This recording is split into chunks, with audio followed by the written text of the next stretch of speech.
আজকের সন্ধ্যার নাস্তায় ছোট বোন বানালো চিকেন পাকোড়া। হ্যালো এভরিওয়ান, আসসালামু আলাইকুম। তো সবাই কেমন আছেন? চলে আসলাম নতুন একটা ভিডিও নিয়ে। তো আজকে সন্ধ্যা হতে না হতেই ছোট বোন বলল যে আজকে নাকি সে আমাদেরকে সন্ধ্যার নাস্তা বানাই খাওয়াবে।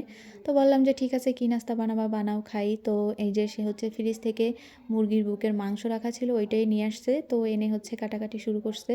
তো সম্ভবত পাকোড়া বানাবে। তো এই যে সে এদিকে কাটাকাটি করছে আর এইদিকে হচ্ছে আমি বসে বসে এই যে পুতুল বানাচ্ছি। তো আর একটু পরেই হচ্ছে মাগরিবের আজান দিবে, একদম সন্ধ্যা হয়ে গেছে। আর এই যে আমার ছোট বোন হচ্ছে সব কিছু কমপ্লিট করে এই যে নিয়ে আসতে। তো এখন হচ্ছে হলুদ আর লবণ দিয়ে হচ্ছে মাংসগুলো আগে ভেজে নিচ্ছে। তারপরে এই যে অফ ক্যামেরায় হচ্ছে ও সব কিছু মেরিনেট করছে আর কি পাকোড়া বানানোর জন্য। তো পরে হচ্ছে এখন এই যে তেলে ভেজে নিচ্ছে। তো মাঝে হচ্ছে কিছু ভাজা হয়েছিল, তো ওই থেকে হচ্ছে ট্রাই করছি, ভালোই হয়েছে। ছোট মানুষ যা বানাইছে মজা হয়েছে। তো ভিডিওটা যদি ভালো লাগে অবশ্যই লাইক এবং কমেন্ট করে জানাবেন। সবাই ভালো থাকবেন, সুস্থ থাকবেন। সবাইকে জানাই শুভ সন্ধ্যা। আল্লাহ হাফেজ।